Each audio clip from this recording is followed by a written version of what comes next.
Perkenalkan, nama saya Sri Muaningsi Andiang dengan NIM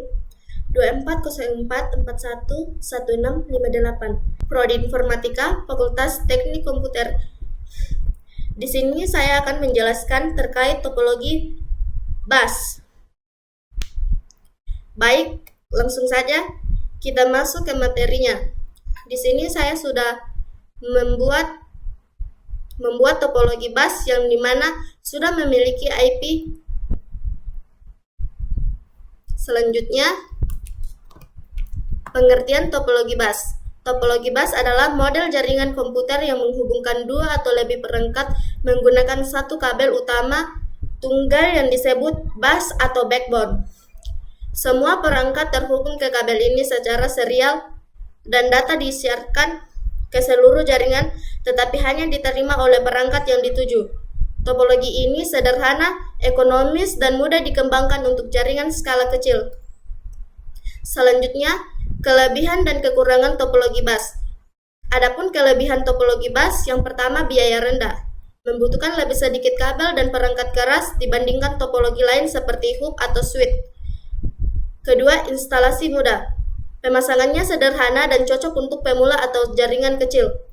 Ketiga, skalabilitas terbatas, mudah dikembangkan dengan menambahkan perangkat pada kabel utama, meskipun ada batasan performa. Adapun kekurangan topologi bus, yang pertama itu rentan terhadap kerusakan. Jika kabel utama putus atau rusak, seluruh jaringan akan terhenti. Kedua, performa menurun. Semakin banyak perangkat yang terhubung, kinerja jaringan akan menurun. Ketiga, sulit mendeteksi kesalahan. Keempat, kecepatan akses terpengaruh. Baik, kita masuk ke slide selanjutnya. Media transmisi yang digunakan. Yang pertama itu nama kabel U-Type atau Unshielded Twisted Pair. Kedua, jenis konektor RJ45.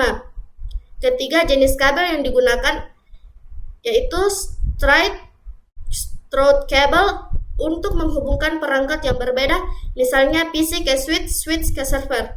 Selanjutnya, kekurangan dan kelebihan kabel U-Type. Adapun kelebihan kabel U-Type, yang pertama itu harga terjangkau. Kabel U-Type merupakan jenis kabel jaringan yang paling murah. Kedua, fleksibel dan mudah dipasang. Sifatnya yang fleksibel memudahkan pemasangan di berbagai lokasi, bahkan di ruang sempit.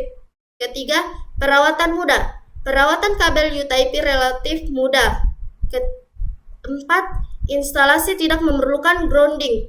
Ini menyederhanakan proses pemasangan. Kelima, ukuran kecil. Ukuran konektor dan kabel yang kecil memudahkan dalam membuat saluran kabel. Adapun kekurangan kabel U-Type, yang pertama itu rentan terhadap interferensi.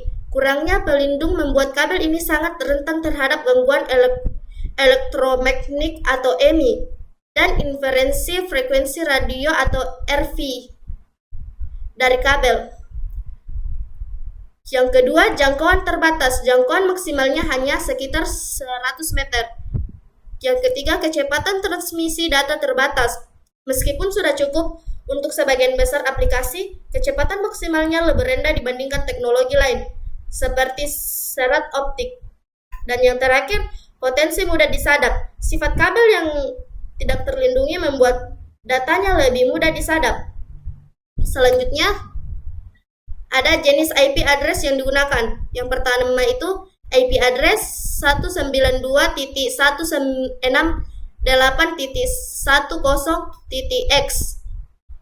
Yang kedua termasuk IP private atau kelas C. Yang ketiga versi IP versi 4. Alamat IP 192.168.10.x adalah bagian dari alamat IP private kelas C, yaitu dari 192.168.0.0 sampai 1.9.168.255.255. IP jenis ini tidak bisa diakses langsung dari internet dan digunakan untuk jaringan lokal atau LAN seperti di sekolah, kampus, atau kantor. Selanjutnya, adapun kelebihan dan kekurangan IP address. Yang pertama itu kelebihan IP address privat, yaitu yang pertama gratis digunakan, dan yang kedua aman dari akses luar, ketiga ideal untuk jaringan lokal atau LAN, sangat cocok untuk simulasi di Cisco Packet Tracker, lab komputer, atau kantor. Yang keempat, bisa digunakan ulang di banyak jaringan. IP privat boleh digunakan di banyak tempat berbeda tanpa bentrok. Adapun kekurangannya IP address privat, yang pertama itu tidak bisa terhubung langsung ke internet, perlu NAT atau Network Address Translation di router untuk keluar ke internet. Yang kedua terbatas dalam lingkup lokal. Yang ketiga kemungkinan duplikasi IP. Yang keempat tidak unik secara global karena bisa digunakan ulang. Alamat IP privat tidak bisa diidentifikasi secara global. Selanjutnya, jalan-jalan ke Amerika. Ulangnya beli good time. Terima kasih atas perhatian Anda and see you next time. Sekian hasil penjelasan saya. Saya ucapkan terima kasih, semoga bermanfaat. Bye-bye.